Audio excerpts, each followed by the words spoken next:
Wow. Good morning, everyone, and I'm Albany's Mayor, Sharon Canopa. I have been to, thank you.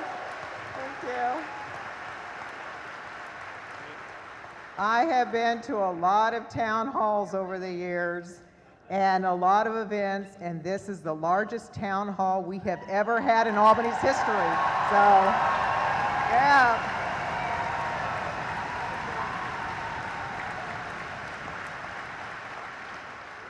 So if you're visiting Albany, welcome. Hope you spend the whole day here and be able to come visit. I always have to put my little pitch in for our community because we're proud of what we've been able to accomplish. So do spend some time and enjoy the community today. But also Albany, we are very proud. We have a community that is respectful for all mankind. We like to be able to set that for everyone.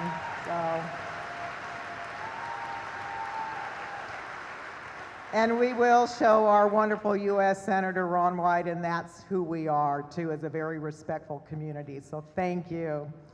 So we will get started here, and this is our U.S. Senator Ron Wyden's Lynn County Town Hall meeting. And we have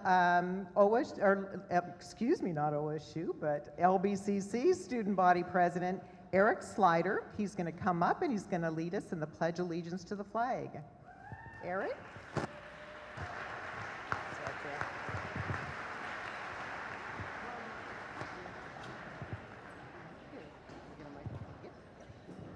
Hello, everyone. If you are willing and able, I invite you to stand and place your right hand over your heart and face the flag and say the Pledge of Allegiance. I pledge allegiance to the flag of the United States of America and for which it stands, one nation, under God, indivisible, with liberty and justice for all. Thank you, Eric. Thank you. So before the senator gets started, I wanted to kind of go over a little bit of ground rules here. So if you did not have a ticket, and that's what you'll need a ticket because I'll be drawing up tickets with some numbers. And if you would still like to get a ticket, please raise your hand and then somebody will try to bring you a ticket over. So when we do it, I'm going to be calling 3 numbers, and it's just the last 3 numbers on your ticket. So you're going to want to raise your hand, have the senator's staff acknowledge you to be able to move towards your direction. And stay in that position. And so once the one person is asked the question, and when the senator finishes, I'll just remind with that next number quickly, and then I'm going to get prepared for another number because it's going to take a while for everybody, the microphones to get around the room. And so if you're in the middle section of the aisle, then if you could move towards the center of the aisle would really be real helpful also. So a little bit of facts on and our wonderful U.S. Senator. His hometown is in Portland, and he was born in 1949. So June wrote. So we're sending out your age here. You can blame June for this. So his education is a JD at University of Oregon School of Law and a bachelor at Stanford University. His family, his wife, microphone going in and out, Nancy, and his children is Adam Lily, William Peter, Ava Rose, Scarlett Willa, 5 children.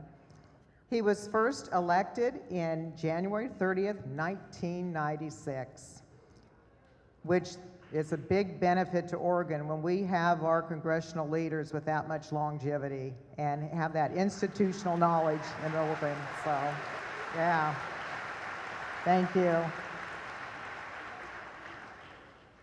And he's also on the Committee for Finance. He's the ranking member. Energy and natural resources, which is very important to us Oregonians. Budget and the Select Committee on Intelligence and Joint Committee on Taxation. He's the leading Senate Democrat, which is wonderful for Oregon.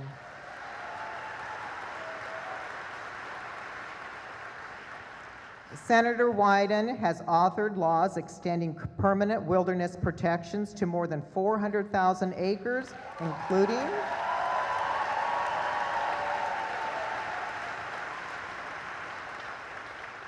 Mount Hood, the Columbia River Gorge, Oregon's Bull Run watershed, Badlands, Spring Basin, Copper Salmon, and Soda Mountain.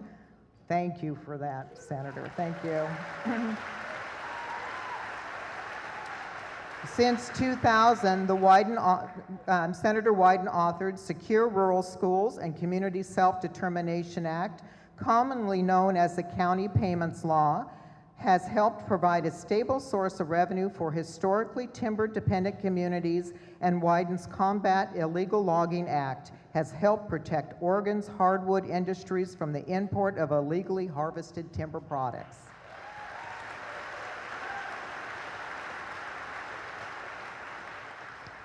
Senator Wyden began college at the University of California, Santa Barbara, where he won a basketball scholarship and played in Division I competition for 2 seasons before transferring to Stanford University, where he completed his bachelor's degree with distinction.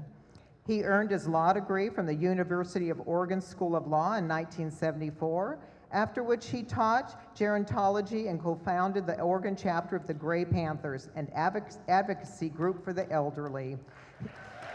Thank you.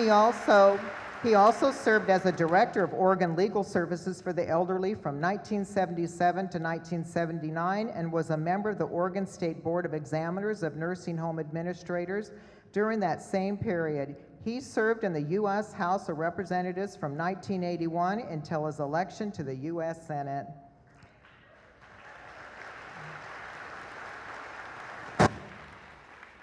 So with that, I think everybody's got a whole bunch of questions that they're going to want to ask, and I know the senator will feel, very disappointed that he's not able to address everyone's questions, but hopefully your question, if you get missed, will be asked by somebody else. So, Senator, thank you for coming. It's all yours. Thank you.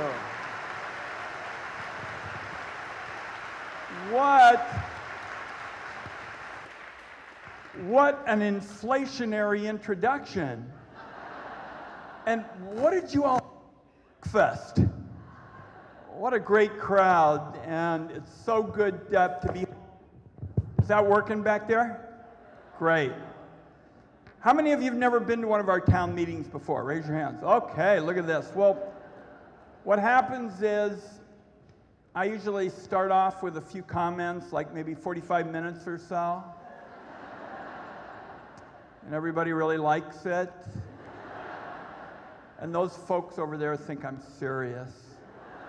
No, that's not what happens. This is part of the pledge that I made.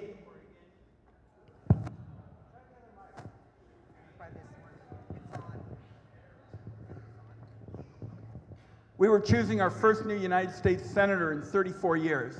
And I said if I had the honor to be chosen, I would have an open town hall meeting in every county in Oregon every year that I serve in the Senate. And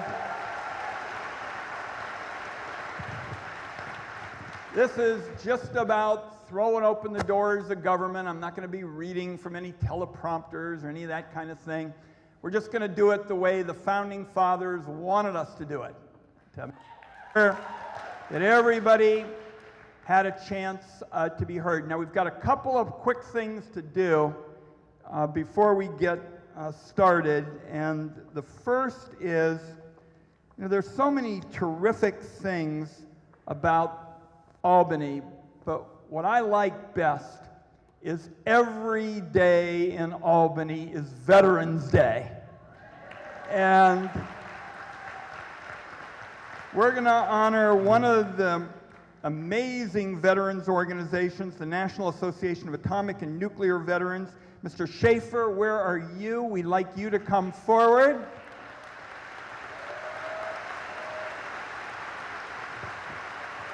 very good to see you.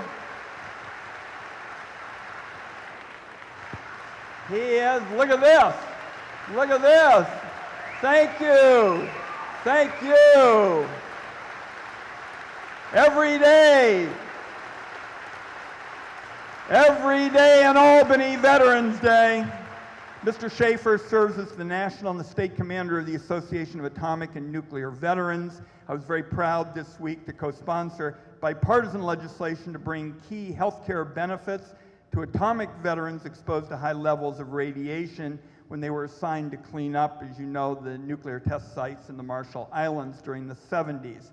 Our country's commitment to top-notch health care and benefits for veterans has to extend to those Americans who are exposed to these high radiation levels. He served in the U.S. Navy from 1960 to 1963. He witnessed 14 atomic bomb tests.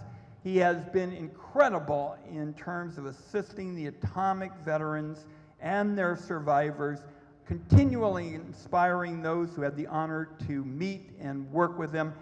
Mr. Schaefer, it's my honor to present you with this flag flown over the Capitol. And as you can tell, your community is very, very grateful for all the terrific work that you're doing. Thank you so much. All right. Good. Thank you. Thank you. This is from the Marshallese. Wonderful. They're fishing, it's our fishing. Wonderful. Thank you. And also we have Eric Slider representing the college, and I believe he's the president, isn't he? So I'm a mere legislator. Let's have President Eric Slider come forward and thank him on behalf of Lynn Benton Community College.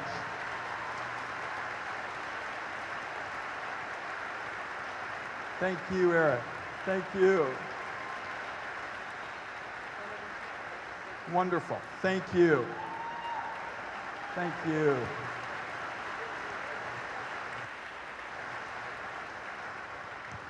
And one last point, because it's good news. I'm pleased to say this morning that the appears headed towards a successful resolution with that gorgeous, innocent 4-month Iranian girl getting the life-saving treatment she needs in our country. This case has spotlighted the moral bankruptcy of a policy to impose a thinly disguised religious test on people coming into our country.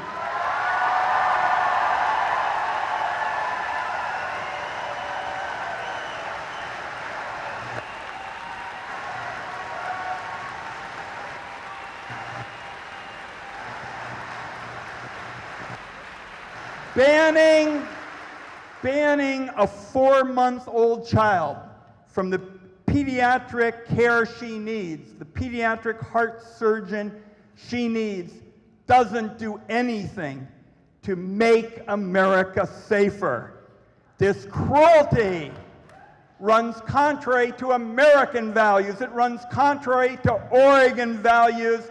And as long as I have the honor to represent you in the United States Senate, we will be pushing back against these kinds of flawed policies.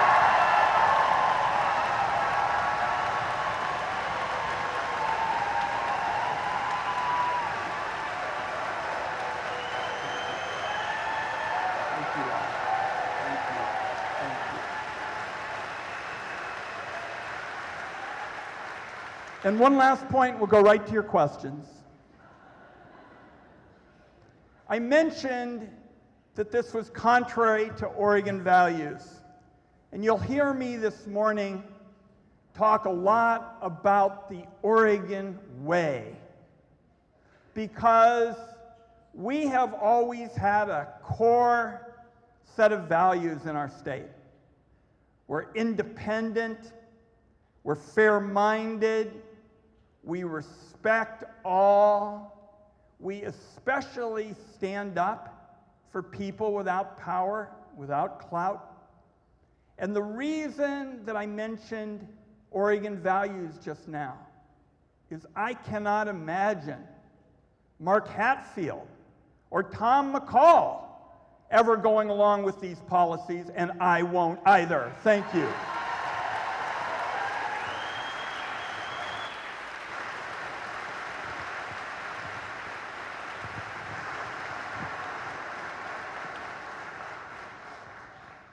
All right, thank you, Senator. And so we will start with the ticket numbers, but I had told you earlier we were going to have to do the last three digits, and it's going to have to be 4 since we have such a huge turnout. So, which is wonderful. But also when you do ask a question, if you can sort of just make the question brief and try to maybe refrain from telling some stories. So this way we can be able to, get as many questions in as we can today. So, and if you do go on too long, you might get one of my looks at you. So you'll, you'll know it's time for the senator to be able to answer it. So, okay, our first number is going to be 8713. And then we have 2788. And start raising your hands if you have those numbers. 8837. And is all three up? And maybe if that is your number and you've changed your mind too, that you don't want to ask a question, just say, pass. Okay? Sometimes at the high schools, the kids get very shy, and one of them said to the other one, because she knew her friend had the ticket, she said, "I wonder if he comes to my house if I don't get up and ask my question." There they are. Okay. Where are we at? Do we have a hand? Oh, okay. We have the numbers are 8713, 2788, 8837. That's the first three. Go ahead. Yeah. Good enough for Sorry. government work. Hello. So thanks for taking my question. So Donald Trump said that he'd destroy the Johnson Amendment, which prohibits tax-exempt organizations, including churches, from supporting or opposing political candidates or campaigns. I really think this is a dangerous path to follow for our country. What is your view on this and the separation of church and state? Thank you very much. And I'm the senior Democrat on the tax writing committee where that would go. And so first, I feel very strongly about the principles of separation of church and state, number one. And number two, I will tell you, and I intend to ask plenty of church leaders at home, I don't find any evidence that church leaders in Oregon want to do politics from the pulpit. I just don't find any evidence of that. So this looks like another outside of the mainstream, policy. We just learned about it last night. But I can tell you, based on everything I have seen, church leaders in Oregon want no part of this.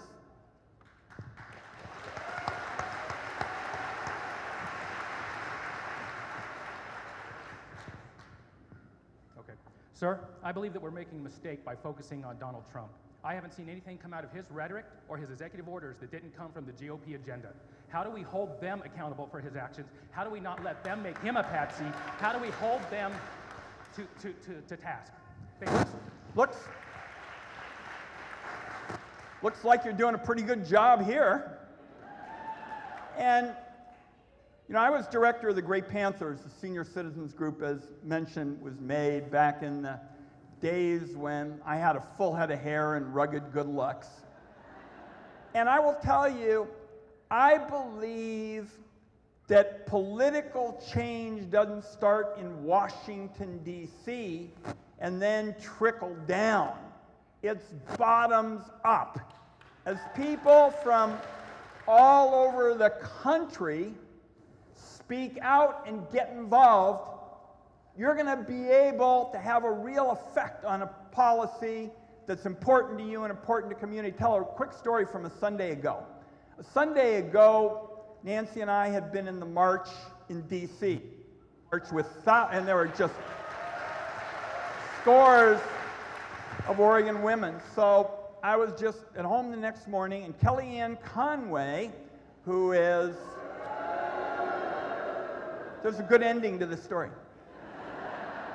Kellyanne Conway got on TV and she said, because I think she thought it was going to be a busy news day and she could slip one in, she said, you know, the president has no intention of ever releasing his tax returns, ever. And I've introduced legislation requiring nominees and presidents to release their tax returns. And reason why, quaint idea, we've been doing it for 40 years, every Democrat, every Republican. In effect, releasing those tax returns is the lowest ethical bar as it relates to the president. But Kellyanne Conway, I was listening, you know, you're Sunday morning, you're in your gym shorts, you kind of, maybe you hear it, maybe you don't. She said, you know, we relitigated that issue in the campaign. So the president's never going to do it. And I said, no way. There is a big network of activists who are trying to make sure every Democrat, every Republican, we change this completely bipartisan, every Democrat, every Republican releases their return. And on Sunday morning, we were talking to all kinds of groups all over the country. I gave an interview to a bunch of publications. And that started running. What happened? By 11 o'clock in the morning, Kellyanne Conway had to change her position. Kellyanne Conway said, I really didn't say anything on Sunday. We know baloney when we see it.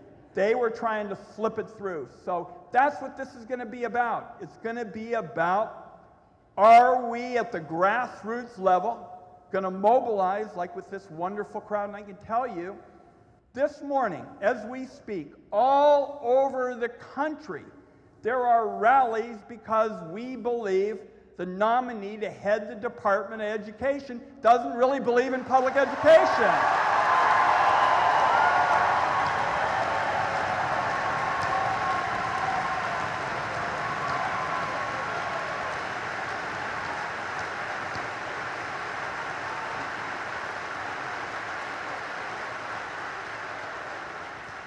Now, we are going to win some of these fights.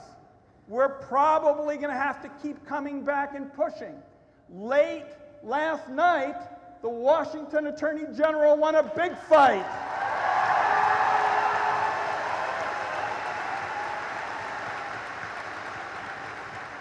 So that's what meetings like this are going to be all about. I had an idea. Oregonians felt strongly when we had the most snow on that particular day since 1937, a couple days ago. 250 people showed up in McMinnville on a Saturday night on virtually no notice. We're ready to push back.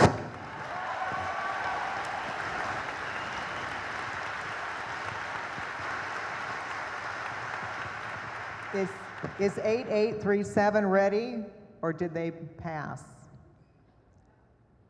Okay, 8837 was the last one to be up, but I'm going to read three more numbers so you can get ready. 8749, 8653, 2925. If you can get ready. But did 8837 pass? What are those numbers again? Or is that up there? So and if 8749, 8653, 2925, get prepared, please.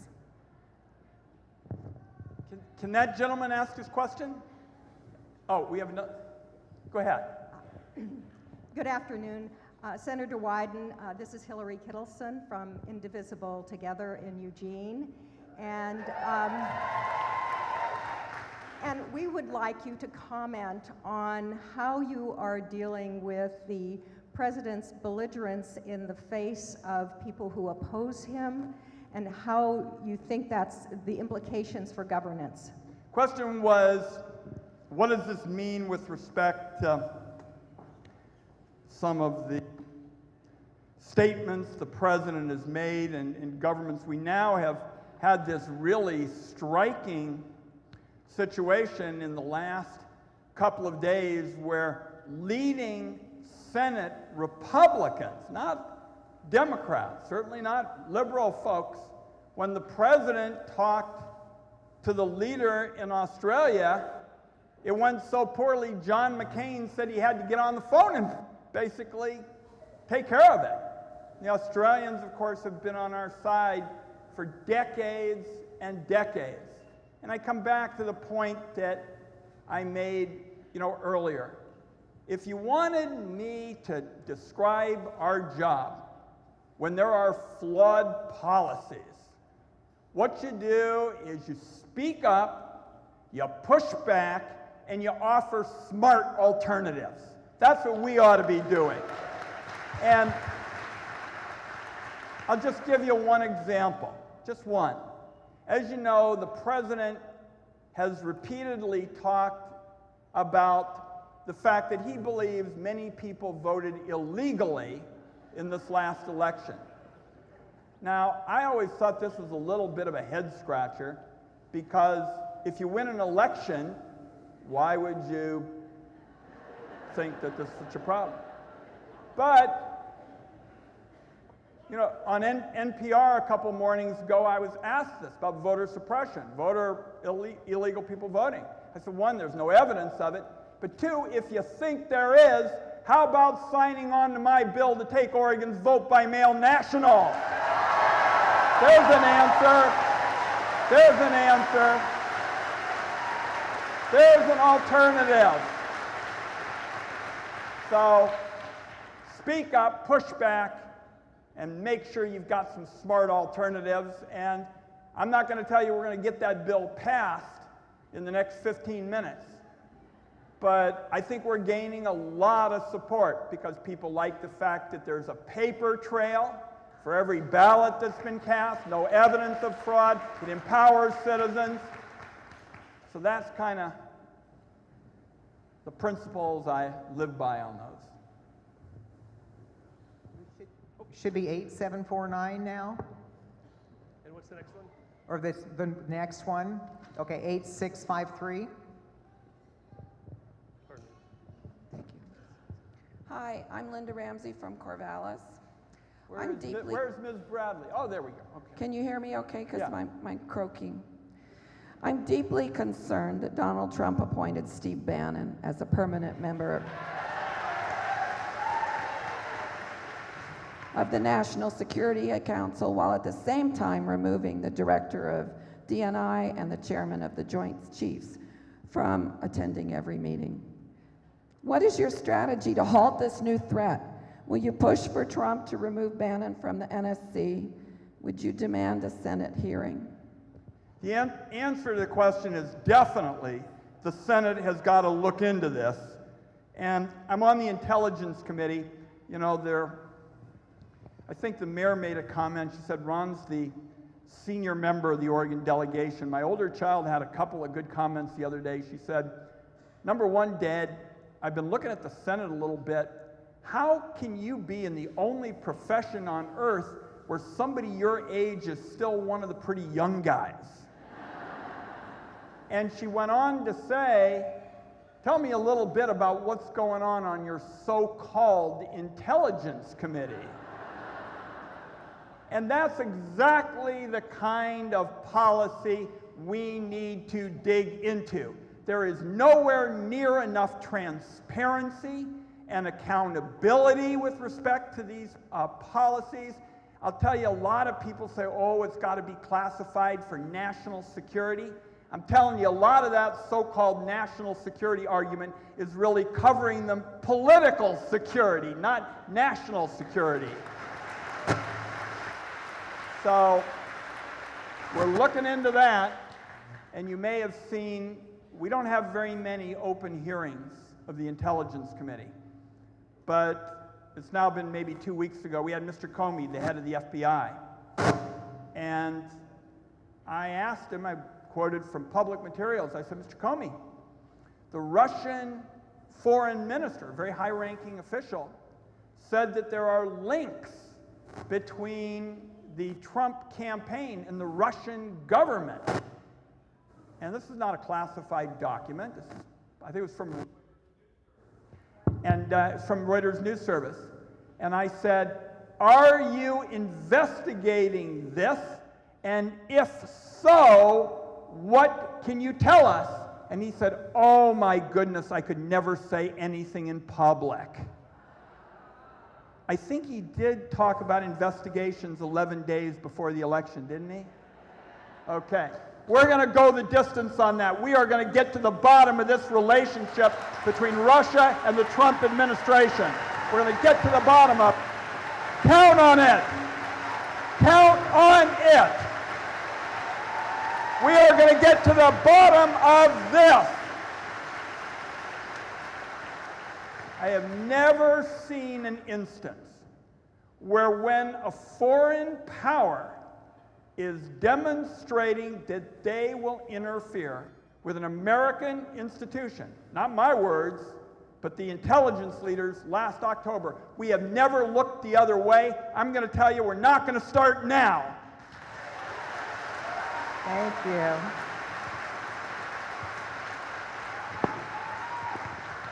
you. Is that what number is that you're on? Is that 8749? 2925. 292. Oh, so did we miss 8749? Or are they still? Okay, so 2925. Also 8727, if you can get ready to. My name is Peter Bucco, and I live in Lebanon, Oregon. And first off, I'd like to thank Senator Wyden for coming out today and all of the hard work that he's doing. I served my country in the Marine Corps, and I'm very proud to be an American. More importantly, I'm proud to be a Jewish American, and I'm very concerned about the behavior that is going on in Washington, D.C. with Donald Trump, and I'm going to be very blunt. Steve Bannon is a white supremacist. Something needs to be done about the behavior that's going on, and the parallels between Trump's administration and what was going on in 1933 under Adolf Hitler are terrifying. What can we do and what can you do to help relieve this situation?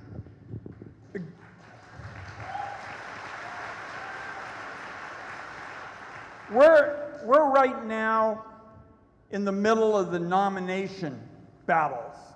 Got a whole host of them.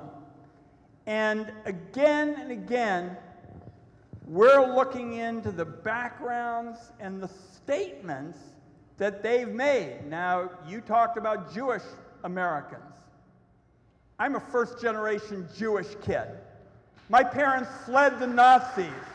My father basically talked his way into our military. He had really flat feet. He was really short. They didn't much want him. But he said, you know, I can drop propaganda pamphlets on the Nazis telling them to give up.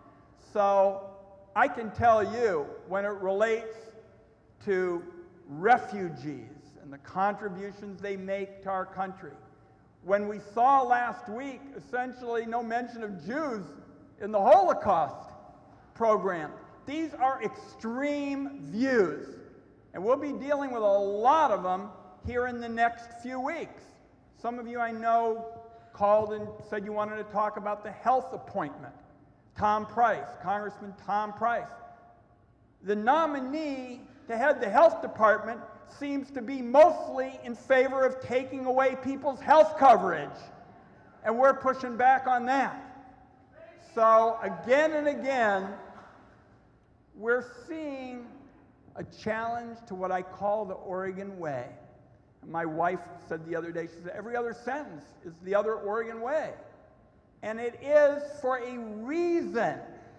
What our Republican leaders, I mentioned Mark Hatfield and Tom McCall, would they stand for letting religious tests be public policy? That's what this vetting is all about. This is code for having religious tests, and we're going to fight it until we make sure it's not the law of the land.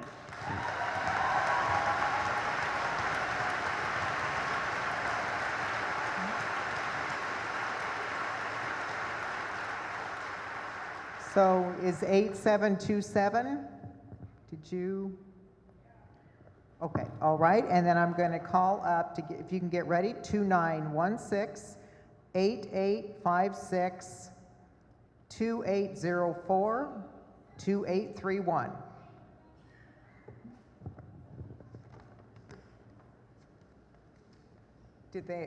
Are you on 8727?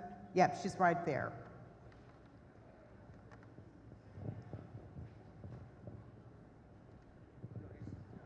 Is that a pink hat you're wearing? It is. Yeah. Hi. Are you going to hold it? Oh. I have my scarf in my suitcase. I was at the march in Salem, and there were 5,000 women there. And other That's pushing supporters. back. 5,000 people marching. What I'd like to say is that when President Obama was president, he was criticized for making executive orders, and he made the least of any president that they kept records of. In the last week, our new representative of the United States has passed 1/10 of those in the first 10 days, or more than 1/10 of those in the first 10 days that he's been in office. I'm concerned about them. I don't think he's reading them before he signs them. It's very apparent that they just hand them to him and he looks it over and looks really important and then writes his name on them. But I'm concerned about dumping waste into creeks. I'm sorry, couldn't hear. You mean the storm water Yes, rule? Yeah. I'm I voted against taking away that protection for our streams and our rivers. That's wrong. I want to protect our environment. I'm very environmentally conscious, and this whole, all of them are driving me crazy, but that one is driving me the most crazy because it's obviously corporation driven. And what are we doing? You hear crickets from the Republican side every time he signs one of those. And I want to know what's going to be done about this. Are they doing anything? Are the Republicans saying, oh, wait a minute, time out, let's slow this down? I'm concerned about that rapid fire. It's getting lost, and people aren't seeing what he's signing. The question was about whether the Republicans are pushing back. Obviously, there are a few examples of people really trying to speak up. John McCain is the one particularly on national security policy. Yesterday, Lisa Murkowski and Susan Collins said they were voting against DeVos. We are one vote short this morning, one vote short at beating DeVos. And so all over this country this morning, there are rallies, huge, huge rallies trying to help us get that vote. Now, a couple of days ago, we had a really ill-advised policy. It's called the Congressional Review Act, and essentially we gutted that clean water protection, and we pretty much said it was okay to start bribing foreign governments again. So I voted against both of those approaches. And I just want to mention one other, because I'm so glad you're wearing your pink hat. It's very clear that Congressman Price, if he gets sworn in as Secretary of Health Services, Human Services, is going to do everything he can to take away health care choices for women, and it's why I am fighting this nomination so hard.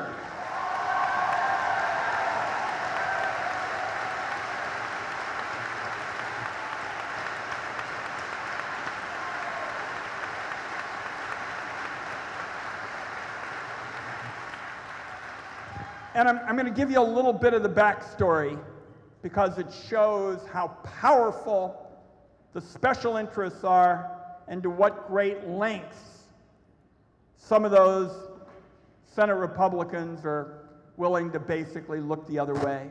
On Monday night around 7:30, a reporter from the Wall Street Journal, who has won a Pulitzer Prize, posted a story in the Wall Street Journal saying that contrary to what Congressman Price had said, contrary to what he said, he got a special deal from this Australian pharmaceutical company. And he cited company officials.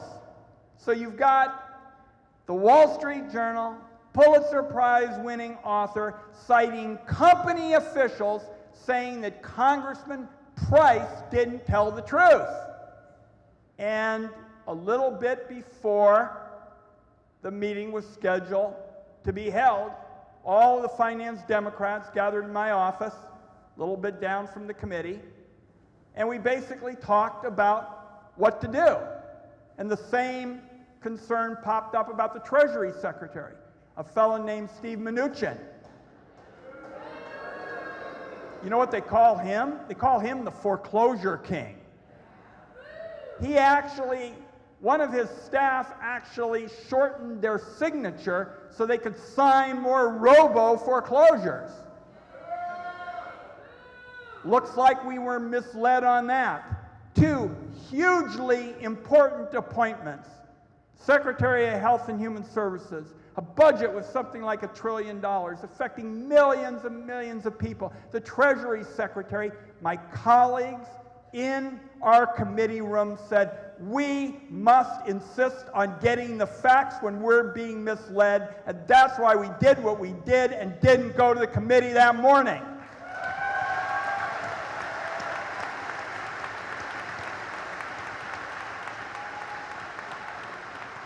And one of the most troubling aspects about Congressman Price's record is it really looks like he wants to turn back the clock on health care choices for women in this country.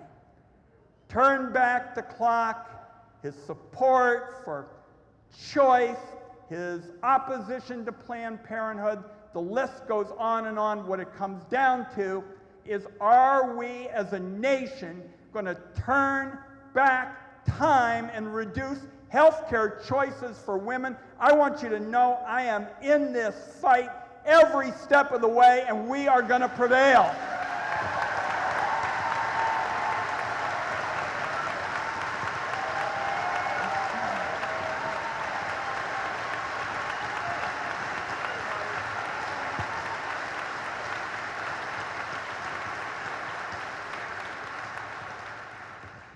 Okay, thank you. Wonderful.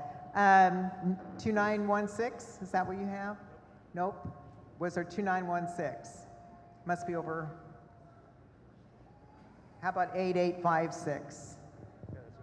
That's 80, okay. Okay. Hello, Senator. Thank you for coming today. My question is, why do you think that climate change and protecting our environment became a partisan issue? It is not the Oregon way to turn back time on protecting our environment. So why do you think that happened? And do you see any movement from conservatives who are concerned about these issues to step up and speak out against what their party is saying? You're being way too logical for Washington, D.C. And it's a terrific question. It's about climate change, and will conservatives start speaking out on it? It's going to happen first among conservatives in the business community, because a lot of conservatives in the business community are already looking at the oceans rising, and they're paying attention to NOAA, the National Oceanic and Atmospheric Agency, and they have already begun to adjust their books for climate change. So I think yes, but it is not going to be the traditional route. I think it is going to increasingly be, for example, insurance companies that are trying to figure out in Florida how do they book their business when they're looking at the oceans rising and very serious problems for some of their resort towns. So it's not there in the Congress right now, but I think it is going to increasingly move that way as a significant number of conservative businesses say, this is very real. We can have a debate about how to handle it. I'm a very strong supporter of renewable energy, solar and wind. 3 cheers.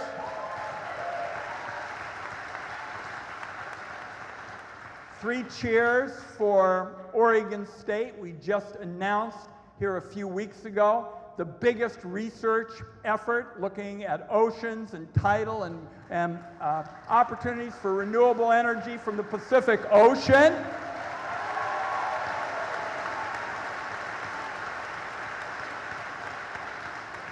So part of what we can all do is particularly talk to those business people and say, how in the world are you going to be able to plan and predict what's ahead? And you aren't going to be able to sell insurance very well in the years ahead if you don't join us in this fight against climate change.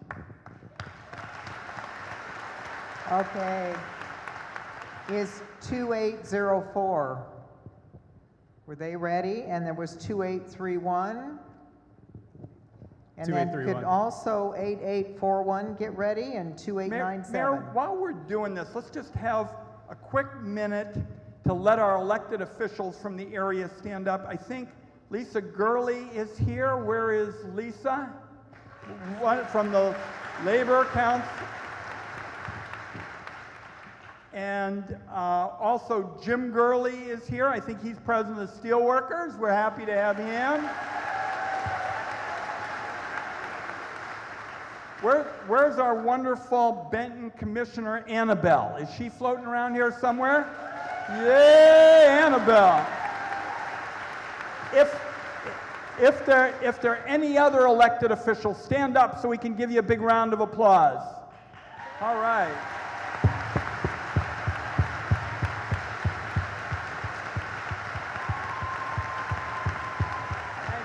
Thank you. Appreciate your local elected officials. You know, most of them, as part of their job, they get a house and a driver and a cook, and they're doing it because they love their communities. We appreciate you all.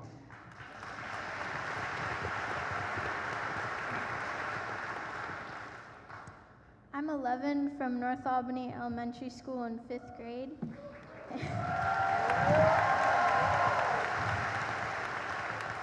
And I'd like to know, how did you get to your job in this position and that Where are you?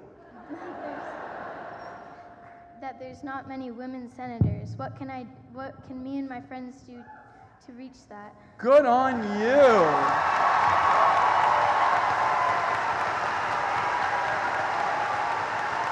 Good on you.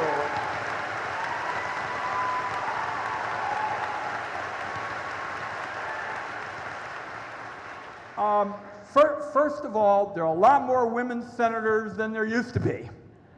And we saw a number of terrific women get elected just this time. And so you got witnesses here. Did you say you were 11? How about in a couple of years, will you be an intern in our office?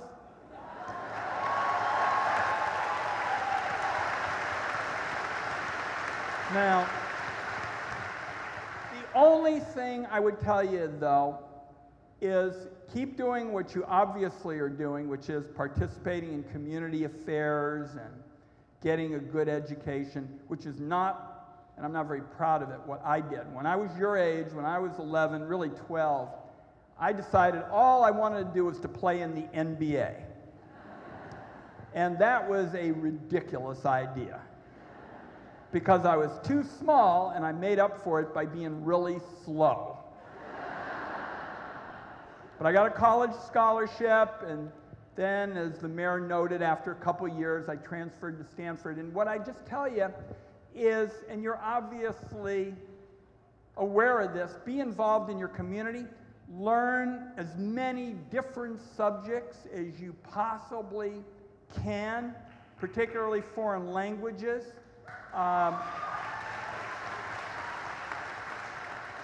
And obviously, technology is hugely important. I've kind of specialized in that.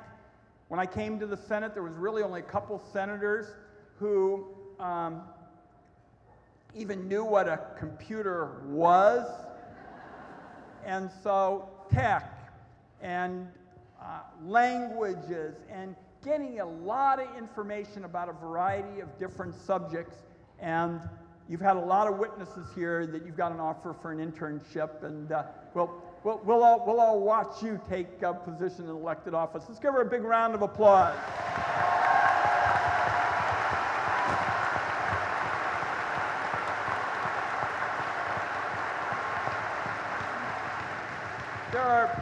There are really lots of ways for young people to be involved. William Peter Wyden became the Senate's 101st senator a couple of weeks ago. You may have seen the picture. When I was sworn in, my wife and I are older parents. We have twins that are 9, and Scarlett Willow Wyden, the baby who's 4, bright red hair. When I was sworn in, the vice president says, put your hand on the Bible, raise your right hand.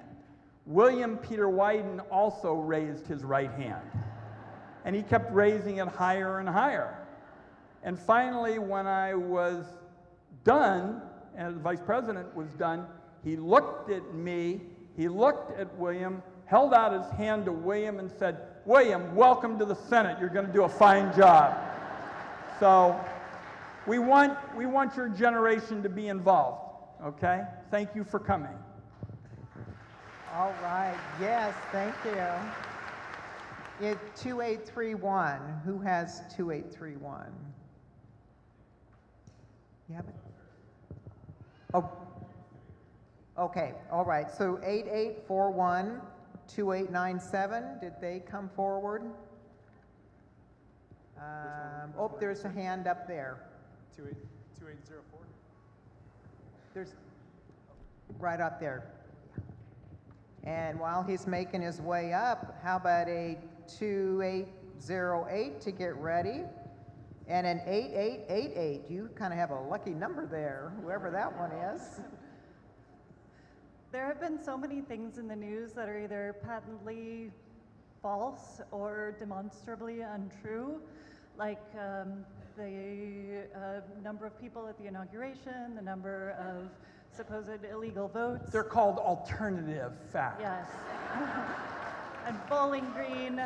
What can we do to promote truth in news, and what are you doing? Question was, what can we do? What am I doing?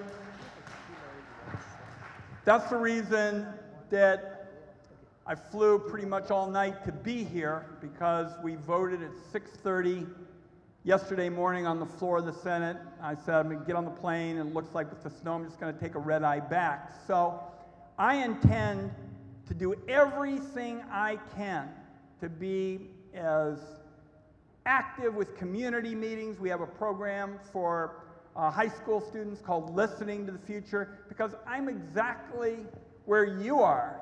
I mean, it's one thing to have a difference of opinion on an issue, but it's another thing to stand right here and say that this is not white. And that's kind of what this feels like, is on matters that are clearly not true. People say, well, gee, it's an alternative fact or something of that nature. So I think what's important is we do more of what we're doing, and this isn't the only gym that's packed today in the United States. We do more in the schools, and that's why it was so wonderful. We had that 11-year-old, and you know, our program, Listening to the Future, began a few years ago. There was that ill-advised government shutdown. And at one point, everybody just said, well, that's that. We're opening the government up. We're going home. And I came off the Senate floor, and the press asked me what I was going to do, because we had a week where you could be on your own. And I just said, you know, I've been watching adults bicker here in Washington, D.C. I'm going home to Oregon and go to the high schools because I want to talk to some adults with common sense. So Let's just do as much of what we're doing right here as we possibly can, because this is really, folks, an inside process and an outside process. Oregon's got 2 United States senators. We work on lots of bills and laws, and you turn on C-SPAN and it's the amendment to the amendment to the amendment, blah, blah, blah.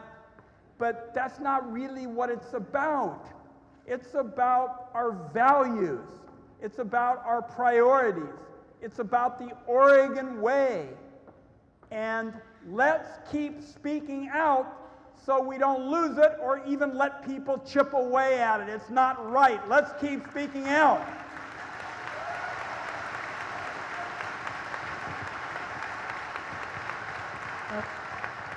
All right. We did find one of the number holders, which was 2916. And make sure 8841's getting ready and 2897. My name is Joseph Postman from Philomath. Thank you, Senator Wyden, for being the voice of our collective outrage. Where is Joseph? Here. Okay. There is just so much outrage about so many different issues in this administration. It's not too early to talk about impeachment. Could you comment?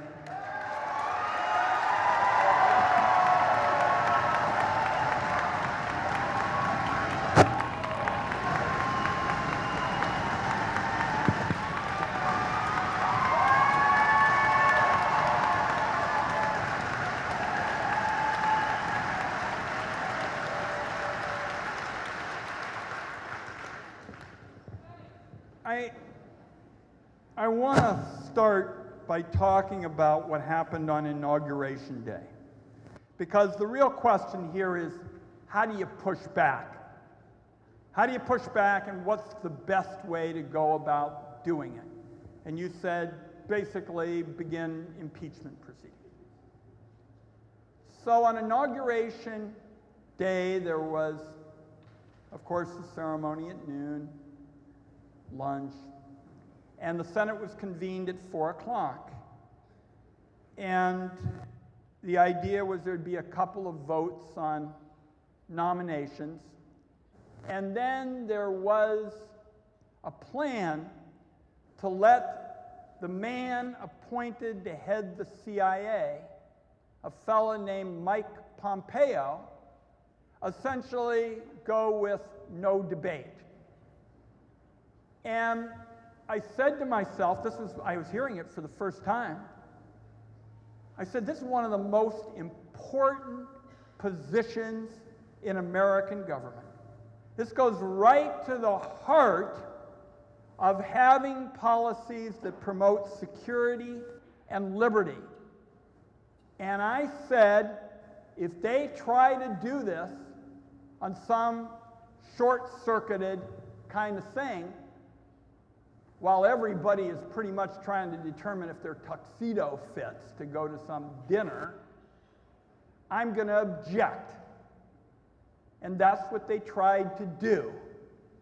And the Senate sort of stopped for like an hour or so because the Trump administration and their supporters in Congress just thought that you could short-circuit a real debate.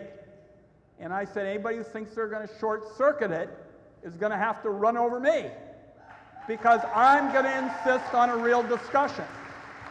Now, why did I think a real discussion was important?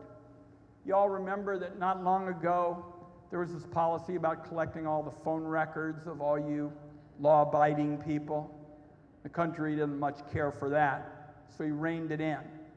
Mr. Pompeo has made a proposal for a centralized database that would include your lifestyle information. It would make anything proposed before look like small potatoes. And I said, no, we're not going to just say this is okay. What else had he done? He's had about 3 different positions on torture. First, he was all for it. Then he came to the Intelligence Committee and said he wasn't. Then we asked him some questions in writing, and he said, well, gee, maybe we could kind of look at altering the Army Field Manual, what's called the guidance materials for this. And on top of it, 2 days ago, he and the Trump administration nominated a person, you can see it, I'm not going to talk about anything intelligence, look her up online, completely unsuited for this position. So I bring this up only by way of saying that what I'm going to do is spend all the time necessary to push back when I see policies that are flawed. And we're not going to take anything off the table. Nobody's asked about the Supreme Court yet. We're going to insist on 60 votes for a Supreme Court nomination.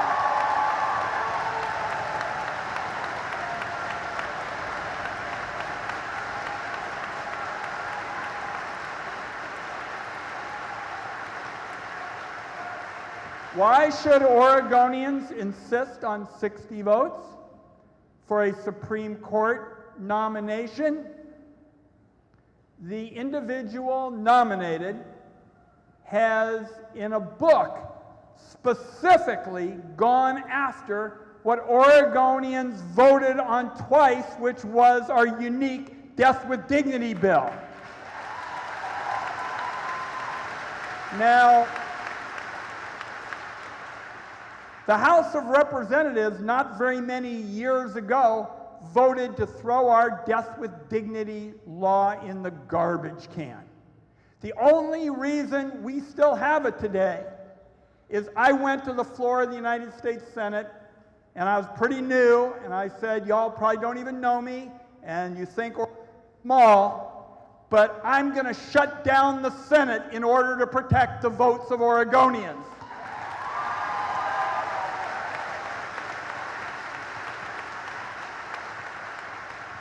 And we prevailed. And now Mr. Gorsuch says that he's interested in using the power of the state. This is really interesting. All these folks who believe in states' rights, take a good look at what they're really saying. Not all of them, but a fair number are saying they believe in states' rights if they think the state is right. Now,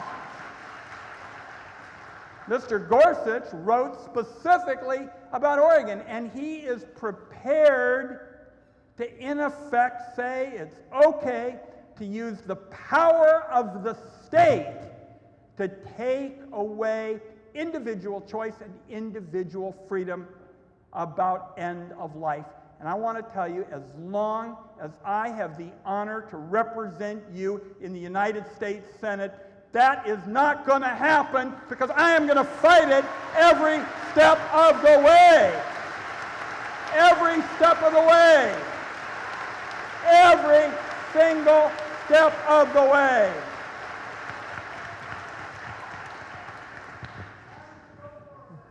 Okay. Oh, hold on. Time out. Good question. It was a voice vote. I did not vote for him, number one. And number two, after he won, that was the period between after he got appointed, between 2006 and 2016, where we really learned what he was about. He always said, you know, I'm going to have my personal opinions, but I won't let it interfere with my judicial duties. Fat chance, because not only was that not the case with Death with Dignity, but remember Hobby Lobby with respect to women, again, having health care choices? So I'm glad you asked that. All right. Thank you. So we have 8841. So, okay, folks, let's see, 8841's turn. So, or it was 2897. And are they still here? I don't see a hand on those two numbers. Did anybody have 2808? Must be, they're waving. And then make sure 8888 is getting ready. Actually, I'm sorry. And I'm I feel gonna- like nobody. Sir? Yeah, go ahead. Yeah. The previous question wasn't answered. It was about impeachment.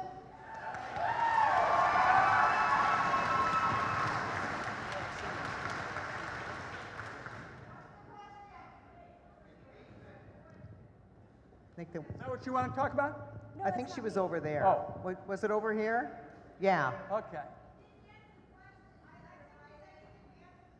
Yeah, what I said is that I see it as my job to use all of the tools that I have as a United States Senator to protect the Oregon way, to protect our values. I've tried to go through all of the examples of what I'm doing right now and talked about making sure we even had a vote on the CIA and Price and Mnuchin and the like.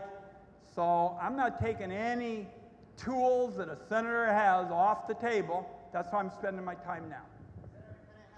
Okay. Were you number 8841? Was right. Right. Was that? Yeah. Okay.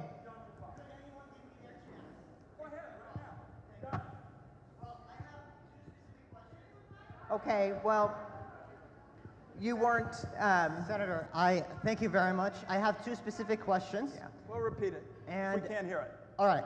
By the law of numbers, I'm Middle Eastern. I'm not sure Middle Easterns will come up, so I apologize if I violated the convention of going with the numbers. 2 weeks ago, I swore in office to serve on the school board, and I sworn to protect the constitutions of the United States and the state of Oregon. So I have two specific questions. I'm too logical for DC as well. So I need two sets of lists. Be specific, please. And I really appreciate all of your work, but I want you to be specific. One, we need moral leadership and ethical leadership to say, according to the Constitution, if Trump or if the administration does A, we're going to impeach. If he does B, we're going to impeach. If he's going to do C, we're going to impeach. I know what's there, but it's up to you to say specifics. When are you going to support an impeachment? That's my first question. I'm not. I'm going to stay with the answer I've given. And again, I want to make sure, because this is fair for people to talk about a whole range of options. What I'm going to do, so you'll get a sense of what I'm going to do the next few days, I'm going to take a red-eye flight back to Washington, because I'm going to be on the Senate floor for possibly 60 hours leading the fight against just two of the nominees. I have already led the fight against the CIA nominee. I couldn't agree with you more with respect to what the travel ban means, and immigrants and refugees. I've spoken about that, I think, about as forthrightly as anybody, in the Congress. I think a lot of these steps, they're morally wrong. We haven't even gotten into some of these issues. They're bad for American security and American safety. We're not going to be able to get translators. Think about what a recruiting tool this is for terrorists. So I want it understood that I think a United States Senator has a lot of leverage on a lot of issues. And I've tried to describe very specifically about how I'm using it. There wouldn't even have been a vote or a debate on that CIA appointment that was somebody who had a long history of being supportive of torture unless I'd insisted on it. That's why we walked out for the appointment for Health and Human Services. And I understand completely how ill-advised these policies are for singling out 7 countries. And we're really talking, in my view, when you set aside all these fancy words about vetting and improved vetting, we're talking about singling out a religion. It's wrong. It's contrary to what our country is all about. I'm saying I'm going to fight back every step of the way. Thank you. No, yeah, no, let's, I want to make sure we didn't skip 8841. You have to kind of speak up. I hear, I think that's a different number. So 2897, gonna have to yell at us. Okay, you're off, then 2808. Okay, now we're on 8888, and then also 2994, if you can get ready. All right. Hi, Senator. Thanks for taking my question. My name is Donnie Schwalm. I am a research biologist. I study the effects of climate change on wildlife species and endangered species in general. So you can imagine I'm very blue. But I come from a family of cattle ranchers and coal miners. And so my background is very red. And my question for you is, I suppose my concern I want to express, and my question is, how do we deal with the divisiveness and lack of communication between red and blue, Republican and Democrat? How do we fix this locally? But I would like specific examples from you of what you're doing and what opportunities you see at leadership level to bridge these gaps. I just missed most of that. Now, I think you were talking about how we're going to bridge the gap. Between red and blue, yeah, between these different opinions, and it seems so entrenched. Terrific. Could all of you hear that? It's a great question. And we're probably getting close to people leaving because I see folks, walking out, and I'll stick around and visit with people, but that was a terrific question. So the question was, how do you get beyond division and red and blue and the like? And for anybody who has looked at my background, I have for years and years said answering that question is the most important thing. Because nobody has enough votes to have it all their way. So you've got to figure out how to get to that question. So when it came to the health care debate, I had 8 Democrats and 8 Republicans on the universal coverage bill. First time in history. First time. Bipartisan tax reform bill. First federal income tax reform bill in a quarter century. So I believe deeply in it. But here's what we face right now, because I'll give you an example with what's going on and what might change. It's a terrific question. How many of you have been following the Affordable Care Act discussion? Good. So, during the campaign, Americans were told by Donald Trump, by candidates who were in support, that there would be repeal and replace. And the two of them were kind of intertwined. They would be done right at the same moment. And unfortunately, right now, it looks more like repeal and run rather than repeal and replace. But I've been trying to see how we might address your question. So when Tom Price, the congressman, who would be the point person on the health issue, for seeing if you could get people together, when he came, we asked him about his health positions. He wants to privatize Medicare and turn it into a voucher program. A little hard for bipartisanship on that. He wants to turn Medicaid into a block grant. That is really a Trojan horse for cutting spending. Oregon wants flexibility, but all the flexibility in the world won't do it if you're just, cutting spending. And I already mentioned reducing healthcare choices for women and CHIP, the Children's Health Program. The list goes on and on. So I decided I'd ask him the question that I think people who voted for Donald Trump want to know. They've been reading about this, and I think a lot of the people who supported Donald Trump said, he's talking about maybe he can get something better. Good, we'll see.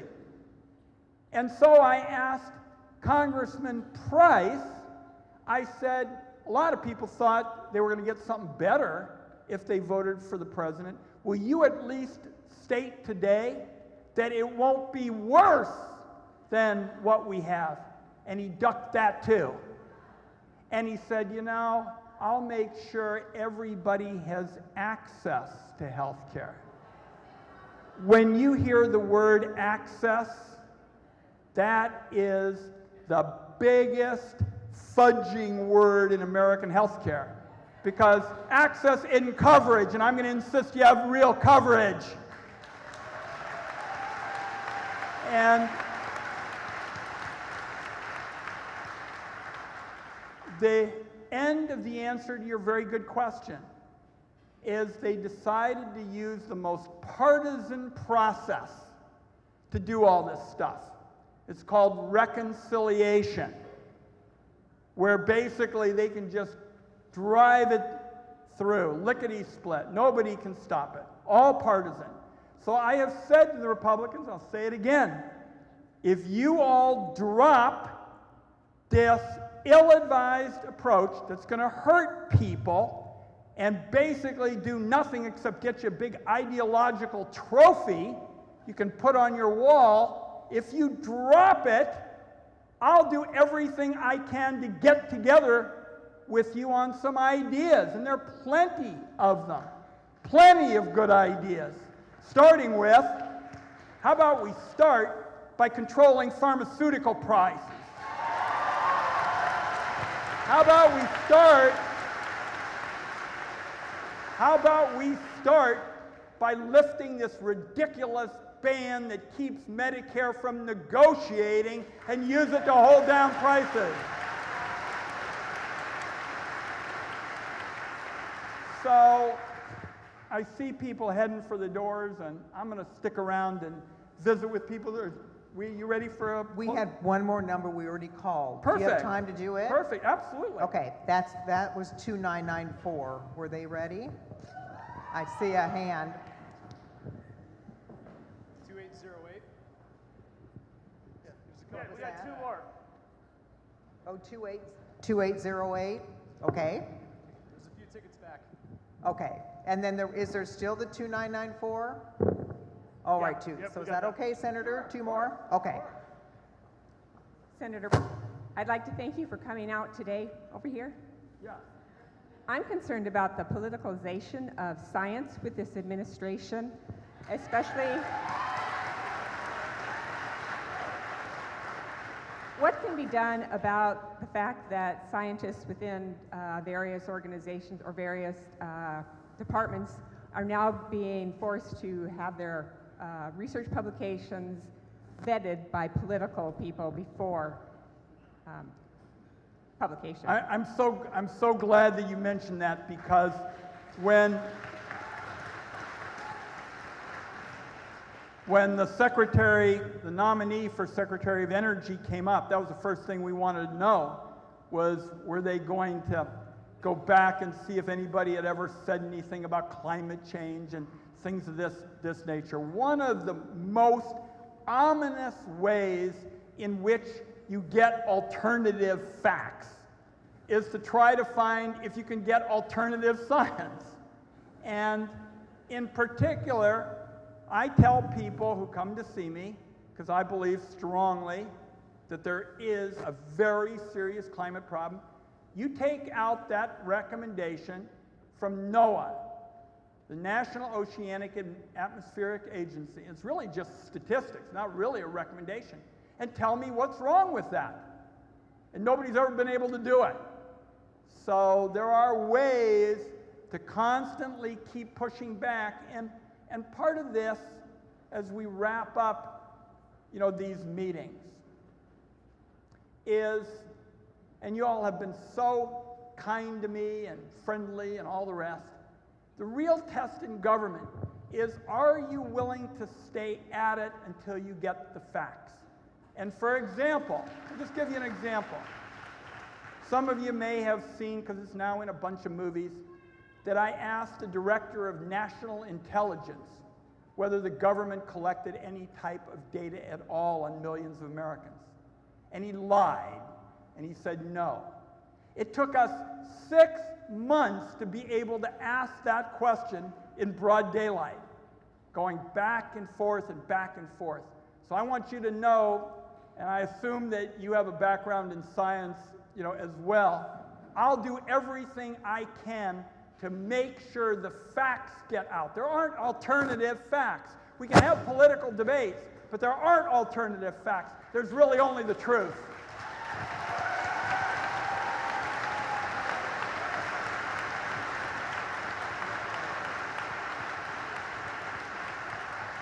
So the last one was 2994, and I'm pretty sure they're right up on top.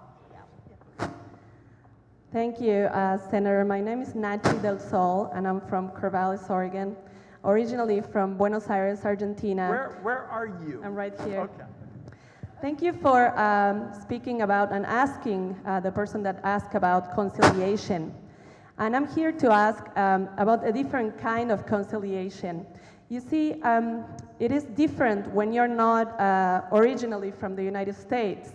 It is different to live in Oregon, in Corvallis, in a pretty much a very white town, to have our voice heard.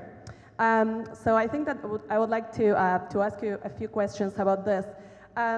You see, I feel, let me tell you a little bit about where I'm from. So I lived the 10 first years of my life in a dictatorship. So for me, I'm trembling here, and I love public speaking, but this is a tough subject. For me, the fact that we're here, that we have the freedom to be here and to vote, that we have the freedom to be able to speak. You guys have probably, some of you maybe do, but it's the most amazing thing that we really need to protect this, because it's very, very dangerous when we're talking about losing our liberties. So I know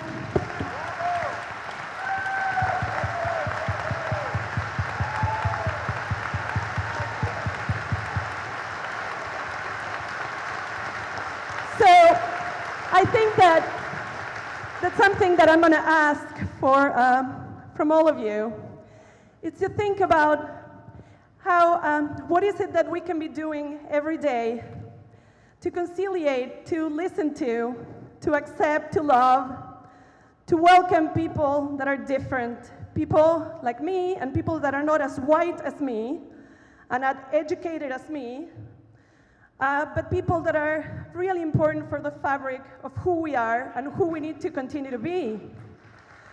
So I lived from age 25 to 35 in New York City, and I felt welcome from the very, very beginning of my stay. And I worked in leadership for the Department of Education in New York when my English sucked. It was a disaster. But my ideas and my voice were needed and appreciated and valued. My experience for the past 8 years in Oregon has been really different. And yes, it's true, as an educator, I am different. I come from activism from the age of 6 to the age of 25, and I've seen a lot of things that make me a different person. But I really think that we can work together, even if you might feel that many of us immigrants might come from a place of anger, a place of being not as privileged, a place of thinking different, perhaps not reading, lots of books or having, a comfy life with mom and dad and, a lot of things that we didn't have. The reality is, please let's help each other. Let's make sure that, I don't know, I guess I'm asking you, what can you do as a senator to conciliate as people within our own state, our own neighborhoods, our own community, so that we can all be stronger together. So it's not only talk, but it's the actual thing. Thank you. Thank you.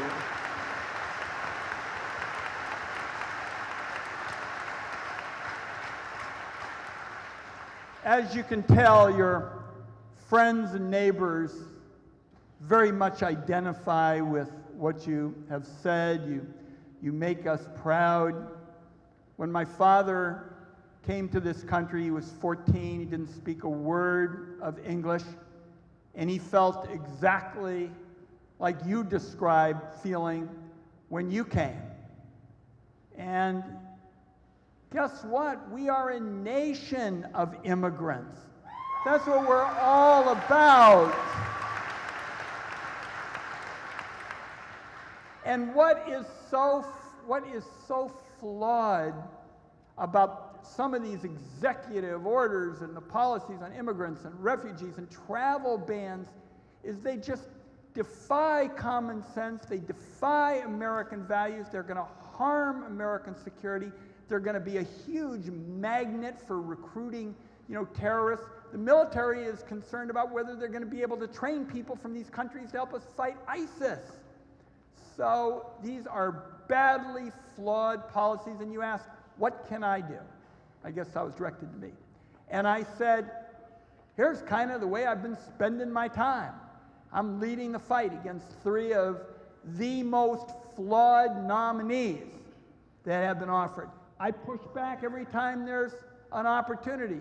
If the president says there's people voting illegally, I say, not true. Why don't you use the Oregon kind of model? And then when we're home, this is the way we're going to do it. Because I want you to know, and this is so important for immigrants and those who are the minority, it's so important in our state to know that you don't stand alone. None of us are free unless all of us are free. Let me say it again.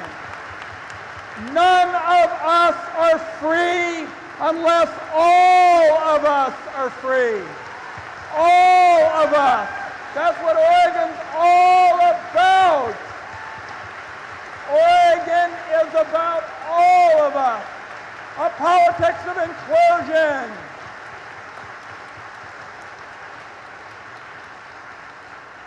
Well, while you're standing, we need to give a great big hand applause to the senator.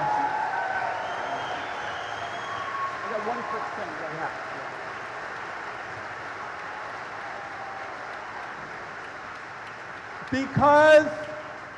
Because we feel so strongly about our veterans, we have the atomic veterans in the front row. Let's have all them stand and give them a big round of applause.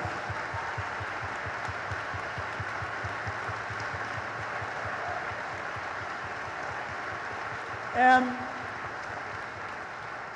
I want to close with just one last point. There has been a lot of discussion back east about crowd sizes. But I'm telling you, when I'm on that red-eye flight or whatever I take back, I'm going to tell people that the turnout today was fantastic.